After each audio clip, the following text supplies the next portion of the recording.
In today's Money Watch, we are talking about saving and paying for education. Today is May 29th, which is also known as 529 Day, to raise awareness about 529 college savings plans.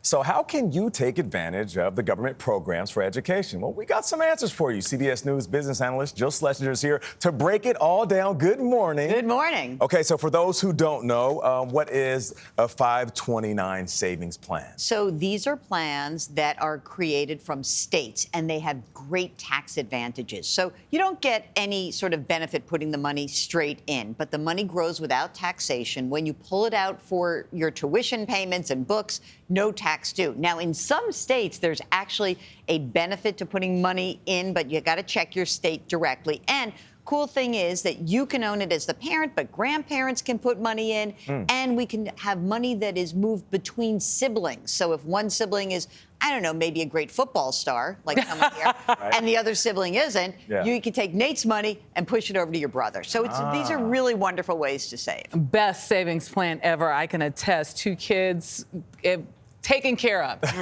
So what's new, and what if you don't spend all the money? We may have some. So there was something passed called the Secure Act 2.0 back in 2022. And what it actually said was trying to deal with the idea, hey, what happens if you have leftover money? Is there any benefit to the beneficiary? And under this rule, you can have an account as long as it's open for 15 years. If there's extra money, you can move up to $35,000 into a Roth IRA. Not all at once. It's based on the law each year. So today, if you said, I've got an account, it's been open for 20 years, my kid is going to get the money, you can put $7,000 into this Roth IRA this year. Otherwise, if you don't use the money, you could take the money out. There's a penalty. You pay the tax due, but you can get the money out. Again, you can use it among siblings, which is great.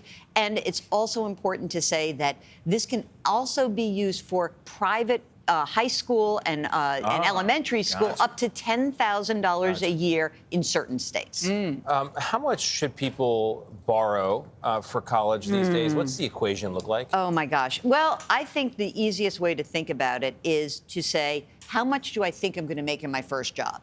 And I can take all of my borrowing and make it less than that. Now, I also have to say that there are so many parents who are helping out with loans. If you're a parent, what I would say is all of the borrowing you're doing, including co-signing of loans for all of your kids, should never exceed your total household income. This should keep you out of trouble.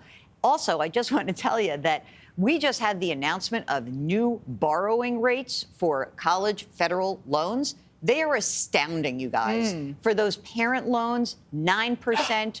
Graduate schools are 8%. For the kids themselves, 6.5%.